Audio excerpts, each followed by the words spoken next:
Thank you for holding and welcome to Rockwell Automation's quarterly conference call. I need to remind everyone that today's conference call is being recorded. Later in the call, we will open up the lines for questions. If you have a question at that time, please press star one. At this time, I would like to turn the call over to Aijana Zellner, Head of Investor Relations and Market Strategy. Ms. Zellner, please go ahead. Thank you, Julianne. Good morning, and thank you for joining us for Rockwell Automation's first quarter fiscal 2025 earnings release conference call. With me today is Blake Moret, our Chairman and CEO, and Christian Rothe, our CFO. Our results were released earlier this morning, and the press release and charts have been posted to our website. Both the press release and charts include, and our call today will reference, non-GAAP measures. Both the press release and charts include reconciliations of these non-GAAP measures. A webcast of this call will be available on our website for replay for the next 30 days. For your convenience, a transcript of our prepared remarks will also be available on our website at the conclusion of today's call. Before we get started, I need to remind you that our comments will include statements related to the expected future results of our company and are therefore forward-looking statements. Our actual results may differ materially from our projections due to a wide range of risks and uncertainties that are described in our earnings release and detailed in all our SEC filings. So with that, I'll hand it over to Blake. Thanks, Aijana, and good morning, everyone. Thank you for joining us today. I'll make a couple of general comments before we turn to our first quarter results. I'm pleased with the early benefits of our renewed focus on operational excellence and cost discipline as we create a solid foundation for market-beating growth and performance. Continuing benefits from cost reductions in SG&A we took last year will be joined with benefits from reduced costs of direct and indirect purchases, manufacturing efficiency, and additional price actions. Overall, our plan to achieve $250 million worth of productivity benefits versus last year is intact, despite additional temporary headwinds such as the negative impact of currency. Additionally, we are confident that we're dealing with the recently announced tariffs in a way that mitigates the impact and maximizes our position as a large U.S. manufacturer. We've been working on various scenarios since before the election. Undoubtedly, there will be near-term disruptions and volatility in the global supply chain, both for us and our customers, but we continue to believe Rockwell is a net beneficiary of policies that increase U.S. manufacturing. Christian will cover some of the actions we are taking later in his section. In terms of demand, we are encouraged by better-than-expected order performance in the quarter. We had mid-single-digit sequential growth overall, with sequential growth across all regions and business segments. Orders exceeded shipments in the quarter, giving us some additional backlog for the balance of the year. While there is still macroeconomic and policy uncertainty weighing on customers' CapEx plans, Rockwell won multi-million-dollar strategic orders across multiple key industries in the quarter, especially in the U.S., our home market. Let's now turn to our Q1 results on slide 3. Our Q1 orders grew 10% versus prior year, and as I said, we're up mid-single digits sequentially. We saw particularly strong orders for Logix, controllers, and I/O. We believe our order outperformance reflects true underlying demand based on the broad geographic outperformance, balanced mix of hardware, software, and solutions orders, and the fact that distributor and machine builder inventories continue to reduce. As customers are waiting for more certainty in the macroeconomic and U.S. policy environment, they're balancing their automation spend between increasing operational efficiency and making longer-term capital investments. Our Q1 order outperformance includes a number of large customer projects that are slated to convert to sales over the coming quarters.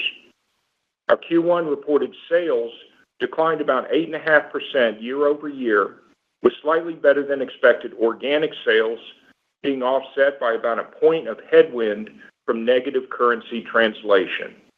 Remember, our sales in the first half of fiscal 24 were still supported by a sizable product backlog, creating a difficult year-over-year comparison for us in fiscal 25. We expect to return to year-over-year sales growth in the back half of the year. Organic sales in our Intelligent Devices segment were down 12% versus prior year and in line with our expectations. Both Cubic and ClearPath, our recent acquisitions in this segment, saw double-digit year-over-year growth in sales.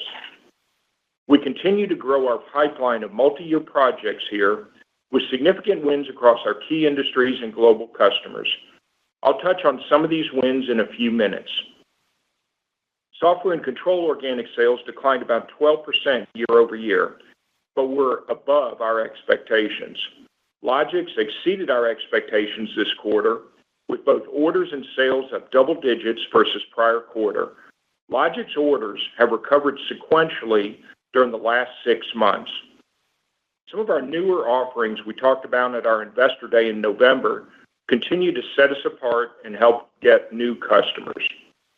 One of these competitive wins in the quarter was with Convergix Automation Solutions, a leading global machine builder who's partnering with Rockwell to help a German end user build their first U.S. greenfield plant.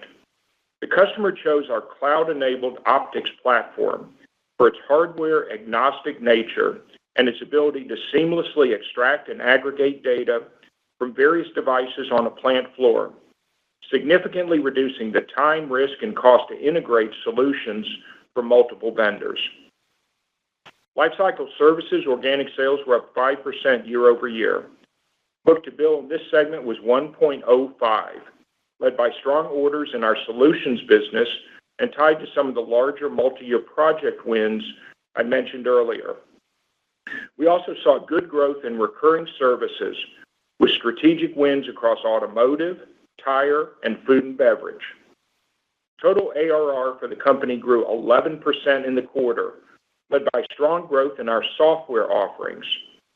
One of our notable wins here this quarter was with Milwaukee, whose dairy factory is powered by renewable geothermal energy and has one of the lowest manufacturing carbon footprints in the industry. Our cloud-native Plex software was chosen to help Milwaukee enhance their product traceability, improve quality, and reduce cost. Segment margin was over 17% in the quarter, and adjusted EPS was $1.83, both well above our expectations as we continue to execute on our cost down and longer-term margin expansion projects. As we reiterated at our Investor Day a few months ago, we are committed to delivering $250 million in year-over-year benefits from these actions in fiscal 25. In addition to this structural productivity, we're deploying temporary cost measures to help mitigate the unfavorable currency impact on our earnings. Christian will cover this in more detail later. Turning to slide 4 to review key highlights of our Q1 industry segment performance. Consistent with our overall sales results in the quarter, our performance by industry reflects difficult year-over-year comparisons with Q1 of last year, still benefiting from a large product backlog. Our discrete sales were down mid-single digits year-over-year with declines in auto and semi, partially offset by strong growth in e-commerce and warehouse automation. Within discrete, automotive and semiconductor sales continue to be impacted by delays as customers focus on driving operational efficiencies and profitability amidst increasing uncertainty from trade and policy changes in the upcoming months. E-commerce and warehouse automation sales grew over 30% versus prior year and were above our expectations. We saw a significant uptick of customer activity this quarter, especially in North America and Europe. Our strong position with leading machine builders and systems integrators in this space is helping us gain additional share of wallet with key end users, both in the traditional e-commerce space and global logistics sector, with a common theme of facility modernization and optimization. Recent new product introductions have also enhanced our competitiveness in this vertical. Given the acceleration in customer investments, we now expect e-commerce and warehouse automation to grow high single digits year-over-year in fiscal 25. Moving to hybrid, sales in this industry segment were slightly above our expectations, led by better performance in food and beverage and home and personal care verticals. In food and beverage, our customers continue to prioritize spend on digital services and modernization programs over large capacity investments. We expect modest improvement in this vertical as we go through the year. In life sciences, we saw a number of strategic wins in the quarter, showcasing the breadth and differentiation of our offerings to serve this market. In addition to follow-on orders for GLP-1 related investments, we secured a large competitive win with our FactoryTalk MES software, helping one of the largest European life sciences companies standardize their global facilities on our platform to increase tech transfer speed and reduce cost. Another important win this quarter was with Thermo Fisher. Our Otto autonomous mobile robots were selected to help address Thermo's workforce challenges by optimizing their warehouses through Otto's AI-enabled path determination and movement flexibility, and freeing up labor to focus on more value-adding tasks. Turning to process industries, sales in these verticals were down high single digits year-over-year on difficult prior year comps, especially within our energy market, where oil and gas grew over 25% in Q1 of last year. While the new administration's support for more oil production in North America should benefit our customers in the long run, we see a mixed reaction from our energy customers near term as they continue to prioritize capital discipline and operational efficiency over adding more production in the U.S. This quarter, Rockwell and Epic Industrial, a leading EPC company in the energy and chemical space, were chosen by one of the world's largest oil and gas producers to help achieve this end user's goal of net zero emissions by 2050. Another important process win was in our mining vertical. Vale selected Rockwell to help increase production and reduce water consumption at their new processing plant in Brazil. Our winning combination of integrated hardware, software, and services is the reason Vale chose Rockwell as their single partner to integrate end-to-end solutions for this greenfield. Let's turn to slide 5 in our Q1 organic regional sales. As you can see, the Americas continued to outperform other regions for us this quarter. EMEA sales were down 14%. We continue to see weakness across most of the region, particularly in Germany and France, with some early signs of stabilization at Italian machine builders. Asia Pacific sales declined 9%, led by a double-digit year-over-year decline in China. While the automation market in the region is expected to stabilize later in 2025, we expect Asia Pacific to be our weakest region in fiscal 25. Let's now move to slide 6 to review our fiscal 2025 outlook. We continue to expect a gradual sequential sales improvement as we move through this fiscal year. We're keeping our organic sales growth range of +2% to -4%, but we are updating our reported sales midpoint to $8.1 billion, reflecting 1.5 points of negative contribution from currency translation. Christian will cover FX and the calendarization of our guidance in more detail later on the call. Annual recurring revenue is projected to grow about 10% this year. As I mentioned earlier, we are taking additional cost measures to offset the negative impact of currency headwinds on our bottom line, which means we continue to expect segment margin in the 19% range and are reaffirming our adjusted EPS of $9.20 at the midpoint. We expect free cash flow conversion of 100% in fiscal year 25. I'll now turn it over to Christian to provide more detail on our Q1 and financial outlook for fiscal 25. Christian? Thank you, Blake. Good morning, everyone. I'll start on slide 7, first quarter key financial information. First quarter reported sales were down about 8.5% versus prior year. The impact of acquisitions was negligible, and currency had a negative impact of 90 basis points in the quarter. About 1 point of our organic growth came from price, and price cost was favorable. Segment operating margin was 17.1% compared to 17.3% a year ago, with lower sales volume mostly offset by the benefits of cost reduction and margin expansion actions Blake mentioned earlier. Adjusted EPS of $1.83 was above our expectations, primarily due to the beat on segment operating margins. We'll get into more detail when we discuss the EPS bridge and the cost reduction actions, but I'd like to take a moment to commend the team for outstanding performance in the first quarter. It was about strong execution and good cost controls. The adjusted effective tax rate for the first quarter was 17.5%, below the prior year rate of 17.9%. We remain on track to achieve a 17% ETR for fiscal 2025. Free cash flow of $293 million was $328 million higher than prior year.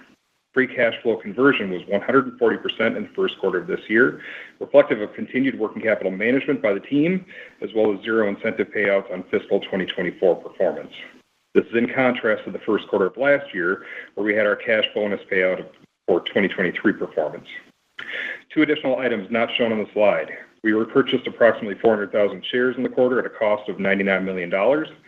On December 31st, we had approximately $1.2 billion remaining under our repurchase authorizations. Return on invested capital was 14.5% for the first quarter of fiscal 2025 and 400 basis points lower than the prior year, primarily driven by lower pre-tax income. Slide 8 provides a sales and margin performance overview for our three operating segments. Intelligent Devices margin of 14.9% decreased by 130 basis points year over year. Purely focusing on decremental conversion, the segment had decrementals in the 20s year over year in the first quarter, which reflects strong execution on cost-out programs against a double-digit organic sales decline. Software and Control margin of 25.1% was flat with the prior year. This segment typically has very high decrementals, but strong execution on our cost-out programs and good price-cost performance kept our year-over-year decremental margins in the 20s, performing above our expectations. It's important to note that R&D spend in this segment was in the low teens as a percentage of sales, reflecting our continued focus on new product introductions and long-term growth and differentiation. Lifecycle Services margin of 12.5% decreased 190 basis points year over year and was slightly below our expectations, mostly driven by Sensia shipments. Incrementals were solid year over year, reflecting the low single-digit volume growth and strong execution on our cost-out programs. Before moving on to EPS, let's expand a little on orders and demand. As Blake mentioned, orders came in better than expected, surpassing $2 billion in the first quarter, and book-to-bill was greater than 1, which hasn't been the case for the last 7 quarters. This is a good sign, but didn't materially change the calendarization of our outlook. The outperformance was largely from project orders scheduled to ship later in the year. Another favorable data point. In the first quarter, new demand placed on our distributors is flowing through at close to 100% in terms of new orders on Rockwell, matching historical levels, giving us further evidence that the destocking cycle is mostly behind us. The next slide, 9, provides the adjusted EPS walk from Q1 fiscal 2024 to Q1 fiscal 2025. Core performance was down 55 cents on an 8% organic sales decrease. Those sales declines were primarily in our higher margin products in both Intelligent Devices and Software and Control, which impacts flow-through.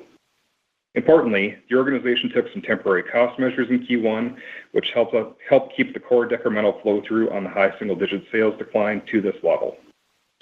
Cost reduction and margin expansion actions, which reflect more structural productivity, provided about $70 million of benefit in the quarter, slightly above our expectations, and were a 50-cent tailwind. Compensation, which reflects merit and incentive compensation, was a 20-cent headwind. This year-over-year delta reflects merit increases that came into effect at the beginning of the fiscal year, as well as higher incentive comp versus prior year. Recall that our full year 2025 guide was for compensation and inflation to be about a $190 million headwind compared to fiscal 2025, with $160 million of that coming from compensation. The inflation impact is captured inside of core in this bridge. We expect compensation to be about 90 cents of headwind for the remaining 3 quarters of the year, spread about equally. All their items result in a 4-cent net benefit. Moving on to the next slide, 10, to discuss our updated guidance for the full year fiscal 2025. Our thesis for the year remains largely intact, with a couple of changes. We expect organic sales in a range from -4% to +2%, while our initial guide for reported revenue for fiscal 2025 did not anticipate any significant impacts from currency. The recent strengthening of the dollar requires a modification in our guide. At current rates, we expect the currency headwind to be about 1.5 points, which takes our guidance on reported sales down to slightly below $8.1 billion at the midpoint. We expect price to contribute about a point of growth for the year. This excludes any tariff-related price actions. At the midpoint of our reported sales guidance, which is now -2.5%, our current expectations are for Intelligent Devices sales to be down mid-single digits and Software and Control and Lifecycle Services to be approximately flat year-over-year. From a margin standpoint, we expect ITD margin to be down year-over-year on lower sales, Software and Control margins to expand year-over-year on flat sales, and we expect Lifecycle Services margin to be flat to slightly down year-over-year. Our adjusted EPS range is unchanged at $8.60 to $9.80, with a $9.20 midpoint. Talk about calendarization. The dollar strengthening late in the first quarter has continued into the second quarter and is a sequential headwind of less than 1%. Our expectation is for reported sales to grow low to mid-single digits sequentially from Q1 to Q2. After Q2, we're expecting gradual sequential sales growth through the remainder of the year. On a year-over-year basis, the 1.5 points of sales headwind from FX is expected to result in a 35-cent headwind on EPS, which is split evenly through the remaining 3 quarters of the year.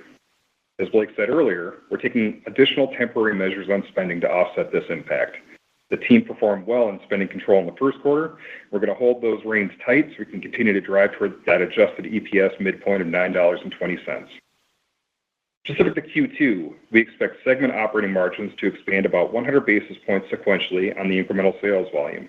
Resulting EPS off those sales and margin expectations would be in the neighborhood of $2 per share. A few additional comments on fiscal 2025 guidance for your models. Corporate and other expenses expected to be around $145 million. Net interest expense for fiscal 2025 is expected to be about $140 million. We're assuming average diluted shares outstanding of 113.4 million shares, with about $300 million of share repurchases targeted during the year. Moving away from the slides, I'd like to expand on a couple of topics. First, focusing on cost reduction and margin expansion activities, which gave us a benefit of approximately 50 cents of EPS in the first quarter. For the full year, we continue to expect a benefit of $250 million, or about $1.85 per share. As discussed at our Investor Day in November, there are hundreds of projects supporting these initiatives, and while each one individually may only be a couple of basis points or 10 basis points of yield, when put together and annualized, they are giving us a yield in the hundreds of basis points. The timing and magnitude continues to fluctuate as we execute against these plans. The first quarter was a good one, and we tracked slightly ahead of our goal for the quarter. The primary driver of the outperformance was manufacturing efficiencies and effective sourcing. There's a lot of year left in front of us and a great deal of work to be done, but I'd like to thank the team for their efforts. Nice work.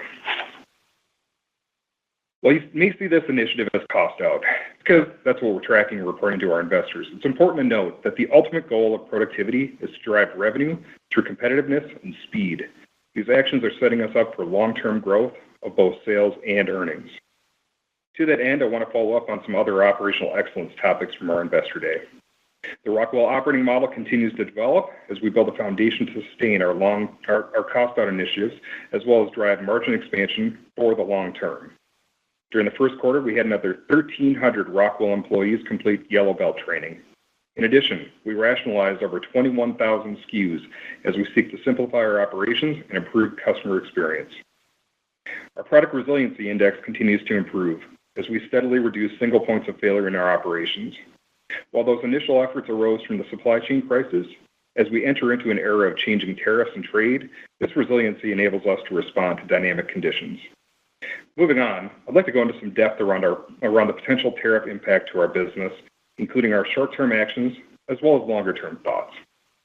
As Blake mentioned earlier, the Rockwell team has taken initial steps in response to new tariffs. We had planned for a number of scenarios and remain ready to adapt quickly. Our priorities are a combination of maintaining profitability and utilizing resiliency in our operations and supply chain to mitigate impacts under a variety of scenarios. I want to size our exposure so you have context. Cost of finished goods imported from Mexico, Canada, and China in total were less than 10% of our U.S. revenue in fiscal 2024.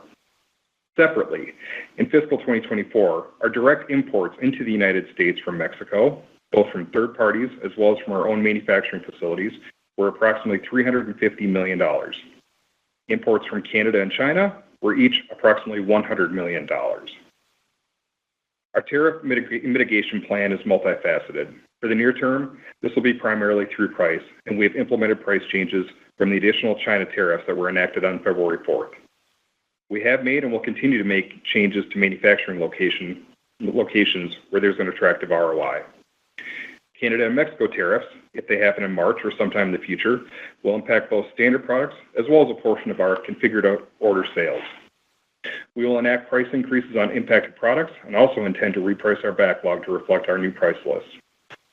These actions are disruptive for our customers, of course, and there will likely be some noise in the near term. We are working hard to minimize that disruption and ensure continued levels of customer service. With that said, due to our immediate actions and substantial U.S. manufacturing footprint, we do not expect these tariffs to have a material impact on our profitability for the full year.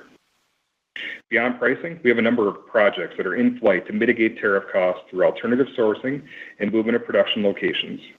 We will be leveraging the resiliency that's been built into our operations and supply chain, including moving some production in response to tariffs.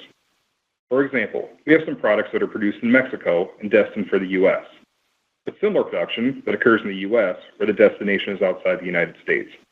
We're swapping those out, moving the production for non-U.S. customers outside the U.S. in order to create capacity to manufacture production for U.S. customers inside the U.S.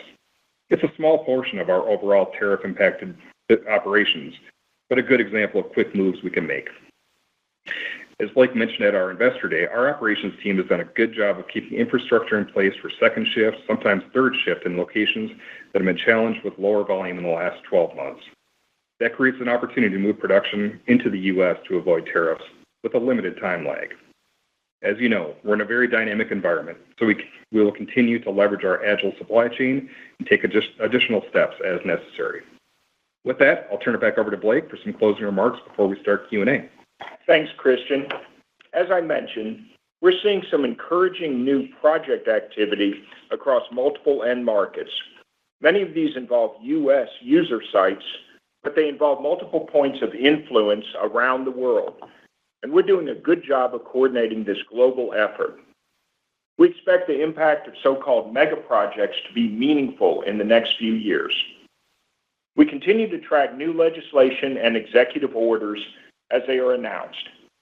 With our large U.S. manufacturing footprint and strong market position, we're confident that we can respond quickly to these changes. I'm pleased with the progress our teams are making toward our long-term productivity and margin expansion targets, and I'm confident we are making the right investments to drive sustained growth and profitability. The framework for superior growth and performance through the cycle that we outlined over a year ago is intact, and we are working that plan. I'm also taking a moment to thank our employees and partners for their dedication and hard work. I'm proud to have such a strong team to help us navigate through this dynamic period. Nobody is better positioned than Rockwell and our partners to help American manufacturers create the future of industrial operations. Aijana will now begin the Q&A session. Thanks, Blake. We would like to get to as many of you as possible, so please limit yourself to one question and a quick follow-up. Julianne, let's take our first question. Certainly. As a reminder to ask a question, please press star followed by 1 on your telephone keypad. Our first question comes from Scott Davis from Melius Research. Please go ahead. Your line is open. Hey, good morning, guys. Blake and Christian, Aijana. Morning. Hey, I want to start with this SKU rationalization thing because it's kind of relatively newish for you guys, and 21,000 sounds like a lot. I know you sell a lot of stuff, so maybe it's not, but in context, it sounds like a lot. But are there puts and takes on how that impacts 2025? Meaning, I would have expected maybe some top-line impact, but perhaps an offsetting impact on positive impact on margins. Is there any way to kind of drill down into that a little bit? Yeah, sure, Scott. I'll start, and if Blake wants to jump in afterwards, certainly. But from the SKU rationalization, let's be really honest here that this hasn't been done in the history of Rockwell. So really, we're starting with the low-hanging fruit. So that 21,000 really reflects a lot of no sales and low sales SKUs. So from an impact perspective within the year, you shouldn't be thinking about it as any impact at all or no significance of impact. It's really, again, trying to help us streamline those operations. As we get farther along in the process, and we've got another 39,000 that we're looking at right now, that will continue to have a little bit more of an adjustment, but again, don't expect it to have a material impact.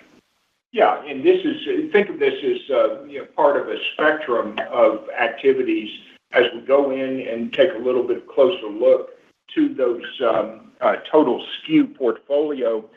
As Christian mentioned, you have those that are easy to reduce from our bills of material, and then you look at what are the items that we might want to keep, but we can do something with price on beyond just the general price increases that we do. So we're working through that in a methodical way. I expect this activity to continue on an ongoing basis, but the early results, as you said, are significant because when you can reduce those catalog items, then it reduces the ability for those items to attract cost in some way as they move through the manufacturing footprint. Yeah, that makes sense. Hey guys, this was a more, I think, upbeat, positive call than you've had in a few quarters, and orders obviously supportive of that, and a lot of progress you've made on the margin side for sure, and incremental or decremental is certainly way better than you had in the past. But when you think about the guidance for 2025 on just organic growth, considering the orders that you had and the commentary, I would expect that there's a little bit of a positive bias to that guidance. Is that fair to say? Would you characterize it as still being just a little bit conservative, and appropriately so, I suppose, given the state of affairs in the world? But it appears a bit conservative. Would you characterize it as that? Scott, there's no question we had a good start to the year. As we've been saying, we expected gradual sequential growth through the year. We overperformed a little bit in orders, so we're happy to see that early in the year. But it still, keeps our thesis intact. We needed to see growth. We've started off with growth, and we expect to see that continue through the year. Okay, fair enough. Best of luck, guys. Thank you. Yeah, thanks. Our next question comes from Andy Kaplowitz from Citigroup. Please go ahead. Your line is open. Good morning, everyone. Nice quarter. Hey, Andy. Blake or Christian, orders up mid-single digits sequentially. I know you had flash expectations. Can you give us more color in terms of what you think happened in the quarter? It seems, based on Christian's comments, that maybe lack of destock was slightly better than expectations. And you did mention, Blake, the improvement in e-commerce. You sound a little better on hybrid markets in food and beverage and life sciences. How much of that improvement is actually markets getting better versus your improved product offering? And did the positive order trend you saw in fiscal Q1 continue in January? Yeah, I think that the performance in Q1 and then January, which does support the outlook for Q2 and the balance of the year, does represent some improvement in the underlying markets. As Christian said, we saw the orders, the new demand placed on our distributors pretty much right on top of the new demand that we're seeing, which indicates that the destock is pretty much done in most parts of our market, with the possible exception of China. It's broad-based. Importantly, it was manifested in the hybrid space with food and beverage and home and personal care. We mentioned that we saw some green shoots in Italian machine builders, which is mainly packaging for life sciences and food and beverage. Within the discrete space, automotive is still challenged, but as we mentioned, e-commerce, warehouse automation is quite strong. That includes a few areas. It includes e-commerce as new fulfillment centers are being built. It includes the modest exposure we have to data centers, but that modest exposure is growing really fast. And then it's parcel handling companies that are looking to complement scarce people with technology. And we're seeing some really good project activity in parcel handling companies. And this is also where we mentioned new product introductions, our on-machine portfolio, FactoryTalk Optics for operator interface and edge data management, mobile robots, all of those are playing a role. They're not only winning on their own merit, but for precisely the reason that we acquired these companies, they're pulling through larger solutions as customers are confident that we have the breadth to be able to meet their needs. And I'll finish by saying, process, we're not seeing a weakening in oil and gas. More of the performance there was based on very strong comps or difficult comps in the first quarter of last year when oil and gas was up 25%. But we continue to expect energy to contribute positive growth in the year, and then mining within the process industry is also a source of optimism. Very helpful, Blake. And then, Christian, your cost reduction and margin expansion actions, as you said, were at 50 cents in Q1, 185 expected for the year. I think, Christian, at the Investor Day, you mentioned the cost actions from your combined overall cost out program were going to continue to ramp as 25 evolves. And you mentioned slightly more positive impact than you modeled in sourcing and manufacturing in Q1. So could you actually see a little more benefit than that 185? I know it's early, but how would you respond to that? Yeah, Andy, it's really more about the timing of those. So we did certainly, and again, I think we've understood the timing and magnitude is always going to be a little bit tough for us to gauge, and so some of it did come through a little bit earlier in the year, in the first quarter, than what we'd expected. Didn't see anything in there though that would say that we would be changing that number. And so from the perspective of the overall program, the size of the program is still the same. And keep in mind that this program really started in the second half of last year. So as we're coming up against those comparables, as we get into the second half of this year, again, we're going to be building on that base, but we have to make progress against the cost outs that were already in place from the prior year. Appreciate the color. Thank you. Our next question comes from Chris Snyder from Morgan Stanley. Please go ahead. Your line is open. Thank you. I wanted to just kind of follow up on some of that commentary around orders here, improving into the December quarter. Do you think that there was any positive impact of moving past the election? We heard from a lot of companies in late summer and the fall that there was maybe some freezing ahead of the election. So, do you think that had any impact, whether it's, some of these projects, moving forward, or, distributors or integrators just willing to hold, a little bit more product, given improved expectations? I think there's a little bit of that. I think as we've talked to customers really around the world, but especially here in our home market, there is a general optimism. Now, that being said, there's obviously remaining volatility, which offsets a bit of that. But the general mood out there, as evidenced by PMI in the U.S., finally getting above 50 for the first time in a long time, is that there's a general optimism. And these companies can't wait to get on with their plans for increasing efficiency or transforming their operations.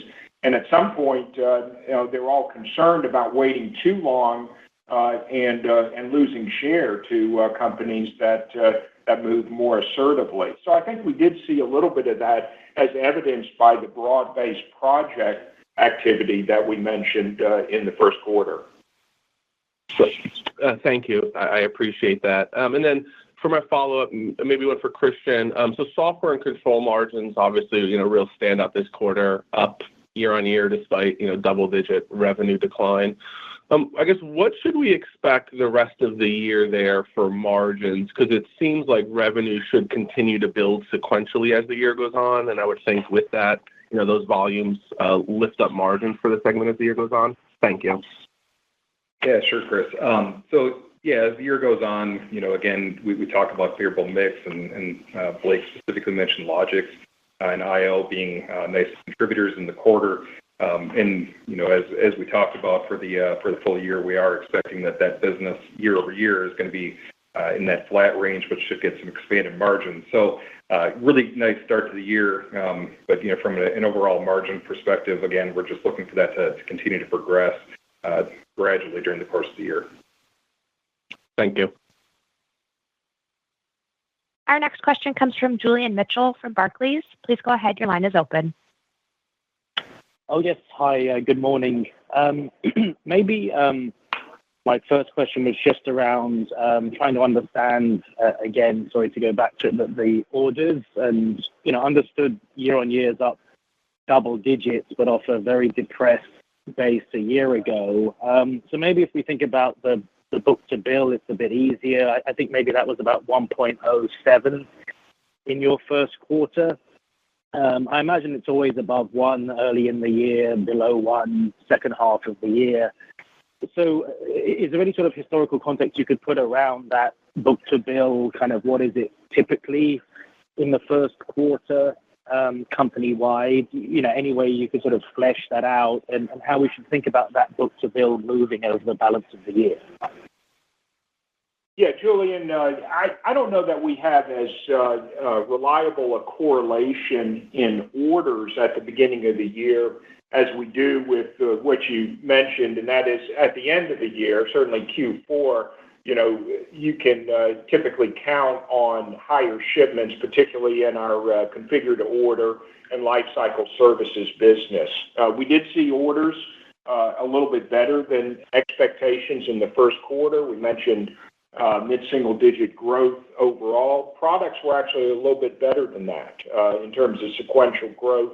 And products, in terms of orders, probably are affected by calendarization the least, unless it has to do with, holidays, typically occurring in one quarter or the other. So to be sure, the performance was a little bit better than expected in the first quarter. And then, as we mentioned, January performance was consistent with our outlook for Q2 and the rest of the year. Thanks very much. And then just to understand the differences between sort of intelligent devices versus software and control. So it looks like in intelligent devices, maybe the channel or your partners are a bit further behind in the destocking, whereas Logix in software and control, you're firmly in the sort of early stage of an upturn. I just wondered if that's a fair characterization, and what sort of typical operating leverage we should expect from Logix in a sales recovery. Yeah, I think you can also look at the performance of Logix as being impacted by the reduction of any excess inventory in our machine builders. Obviously, Logix is foundational to the solutions that our machine builders around the world use. And it was recovering, to be sure, from a low base at the very beginning of last year. Now, intelligent devices is a broader set of SKUs relatively than software and control hardware. It has to be said, intelligent devices does have a lot of exposure to automotives, which, as we've mentioned, hasn't really hit that same growth curve that some of the industries have. So that's a little bit of additional color for you on the relative performance between those two sets of hardware. Maybe I'll just add one other thing around the configure to order portion of the business, and intelligent devices typically starts the first quarter a little bit seasonally low as well. Yeah, that's right. Great, thank you. Our next question comes from Joe O'Dea from Wells Fargo. Please go ahead. Your line is open. Hi, good morning. Thanks for taking my questions. On the cost out and the $250 million, and I think a little more than half of that on the COGS side, can you just talk about the status of actions there with respect to, I think, a year that's framed as COGS really kicking in some of the contribution to cost savings in the back half of the year, But of that 130, any sense of how much has been actioned, how much will be actioned by the time you start the first half or the second half of the year? Yeah, Joe, a lot of that's already in flight. And, certainly some of that and the timing of those coming in already in the first quarter. And again, that will continue to ramp as the year goes on. The delta that we saw from those activities in the first quarter really did come from manufacturing efficiency and sourcing, so really areas that are going to impact COGS. And that was a pretty broad range, everything from freeing up some additional capacity, which reduced some overtime at a couple of our facilities. That also, actually, those facilities had some better improvements in quality, which reduced material expense. We also implemented barcode scanning at a number of facilities, starting to see some really good early wins in that regard. Logistics gave us a touch of outperformance in the quarter. And then I would also say on the material side, and these are smaller dollar items as far as the delta impact, but again, important. So things like metal fab, raws, stamping, all of which contributed a few $100,000 each to that outperformance that we saw in the first quarter. So momentum's building. It's going well. We're pretty happy with it so far. And again, you're going to see more that helps in the second half. And then just wanted to circle back on channel inventories. I mean, pretty encouraging of you that at this point in time, a lot of that is sorted out. I think, previously maybe, some timing expectations that it would take until, second quarter, maybe even drift into third quarter. So perhaps that's sorting out a little faster than anticipated. But just regionally, if you talk about kind of North America, and say Europe in particular, because it seemed like that was still an inventory overhang up until recently, and then it sounds like maybe China's the only area left that you would say still has some drag effect. But just any regional color on what you've seen there over the past couple of months. Yeah, I think you characterized the shape of it. Biggest factor in North America would be distribution, because so much of our business goes through distributors, and that's mostly done at this point. In Europe, the inventory at big machine builders is an important factor, and the relatively high sequential growth in orders that we saw in Europe, we think, is indicative of that playing out and normalizing there. And as you said, China might take into end of Q2, Q3, but it's a small part of our business, as China's total revenue is now a little bit less than 5% of our total revenue. Great. Thank you. Yep. Thanks. Our next question comes from Steve Tusa from JP Morgan. Please go ahead. Your line is open. Hi, this is Chigusa Kotoko on for Steve. Thanks for taking my question. Just a little bit more on the first half to second half ramp. It's still the first half seasonality still seems a little weaker than historical seasonality. And you mentioned before you booked some orders during this quarter that are some big orders that are expected to ship in toward the end of the year. If you could provide any more color on what's going to support the first half to second half ramp, that would be great. Yeah, thanks for your question. We do see, as we enter the year, an expectation for gradual sequential improvement through the year. And actually, the year started from an order standpoint a little bit better than expected, which reduces that ramp from first half to second half.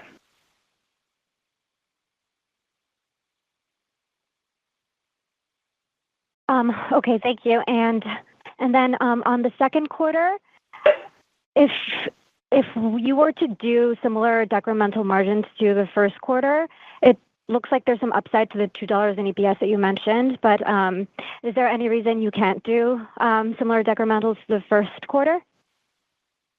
Yeah, so obviously, we don't go into that level of detail on our guide. We are expecting sequentially that we're going to see margin expansion on segment operating margins going from 17% to that 18% kind of number, which again is consistent with our ramp that we talked about for the full year guide at the outset of our guide in last quarter's call, but also just reiterating that in this call as well. So, we as far as the modeling year over year, we'll leave that up to you to take a look at that. Okay, thank you. Our next question comes from Noah Kaye from Oppenheimer. Please go ahead. Your line is open. Hi there. This is Andre Adams on for Noah. Could you just give us some more color on some of the drivers of margin upside in the quarter and what the contribution was between mix versus cost action and how mix factors into the reiterated segment margin guidance and the EPS outlook, given FX headwinds? Yeah, sure. Let me I'll go after this and let me know if I answered the question properly. But really, I believe your question was around just generally the outperformance versus where our original thesis was for the quarter.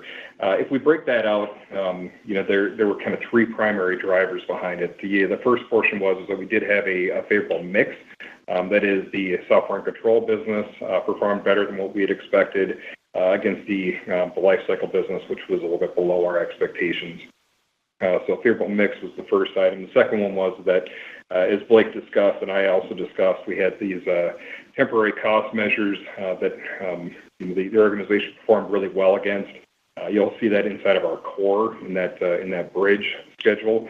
And then the last one was that we also had a better performance on our cost reduction and margin expansion activities. That was expected to be more equal throughout the year, kind of leading up to that $250 million for the full year. We had a little bit of outperformance there. So all three of those are about equal as far as the helping us to perform in the first quarter. Great. Thank you. And just as the follow-up, mega projects still seen as a tailwind for fiscal 25. Can you talk about any impact of the funding pause for IRA, IIJA, Loans Program Office funding on the magnitude of that tailwind? Sure. We do continue to see mega projects as a tailwind, both in terms of year over year and as a nice contributor to our growth this year as well as for the next few years. So this is multi-year, it's multi-industry, and as we've talked to companies, for instance, in energy, about any impact, that the change in administration is having on their plans, they're continuing on with those projects. So we highlighted a project by a major oil and gas company on a sustainability project this quarter, and we're tracking a lot of those through this year and into the next years. In fact, renewables in terms of new project introductions continues to be a major contributor to the new announcements. So these projects are going to have to stand on their own merit. They're going to have a good ROI, but we think there's a lot of those out there, whether it's direct air capture, carbon capture and sequestration, and so on. And then obviously in terms of traditional development of energy resources, that continues to be a big part of our business, with energy overall about 15% of our total revenue.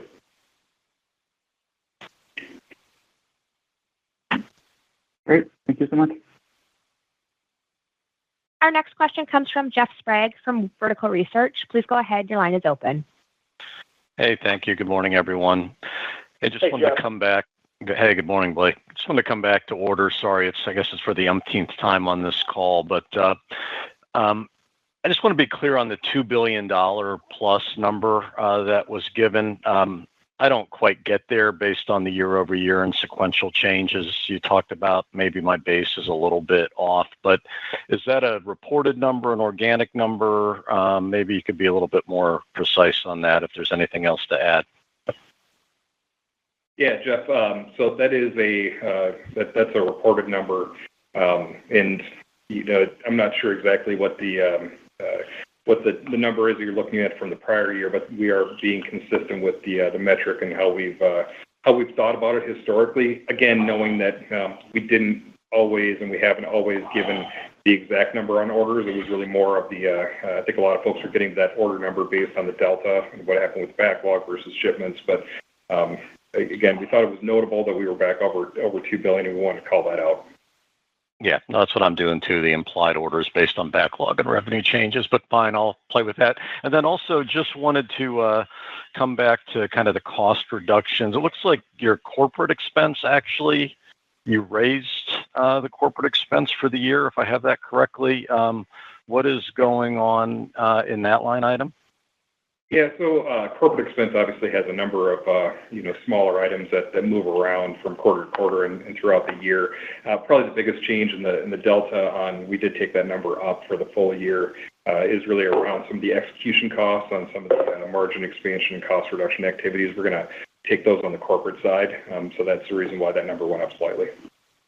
And maybe just one other quick one. I think you said you expect Asia Pacific to be the weakest region for the year, even though EMEA is starting off weaker. Are you implicitly assuming there's kind of a tangible pickup in EMEA over the balance of the year? Do you have some visibility on that? We do. Again, a lot of that business is driven by the machine builders. We call down specifically the stabilization at the Italian machine builders. And we expect, particularly because it's coming off of a low base, that machine builder business to recover in Europe as they're back to normal in terms of their inventories. China is expected to continue to suffer from let's say, mild deflation through the year. So while we see some recovery, it's going to be slow, and they've got some structural challenges there. China is a small part of our business, but it's a big manufacturing economy, and so it remains important to us. And then India, mid and long term, continues to be very bright, but we're not expecting any heroic growth from India this year. Great, thank you very much. Yeah, thanks. Julianne, we'll take one more question. Certainly. Our last question today will come from Rob Mason from Baird. Please go ahead. Your line is open. Yes, good morning, Blake, Christian. Hey, Rob. Thanks for taking the question. Hey, I appreciate the level of detail you provided us around your manufacturing footprints and imports into the U.S. from various regions, maybe tariff exposed. Could you just, and I know you've made a lot of changes over the last few years around how you execute on pricing. Can you just remind us, some of those changes and how quickly, I guess, matter of days, weeks, what have you, would you actually be able to put through incremental price around a tariff enactment? Yeah, the short answer is immediately. Tariffs can be handled a little bit different than normal price increases, but as we talked about in the past, being able to move to a fixed discount pricing structure, which was some changes that we implemented during the supply chain crisis over the last couple of years, has allowed us much faster response to general price increases. But with tariffs, we implemented them fairly quickly the first time around back in 2018, and I would say even more immediately this time because the impact was potentially larger. And in repricing backlog, would that be a new experience for your customers? I think in general, yes, that would be. We have been very communicative around the terms and conditions and how we've been selling to those customers for some of those projects over the last several months, knowing that this was a potential. Again, that's what happens in a scenario where we were imagining, and indeed did seem to be the case for a little while, which was immediacy around tariffs, and wanted to ensure that, again, if we're incurring the cost, we're going to find a way to recover it. Excellent. Thanks. I'll turn it back. Thank you. Thank you for joining us today. That concludes today's conference call. At this time, you may disconnect. Thank you.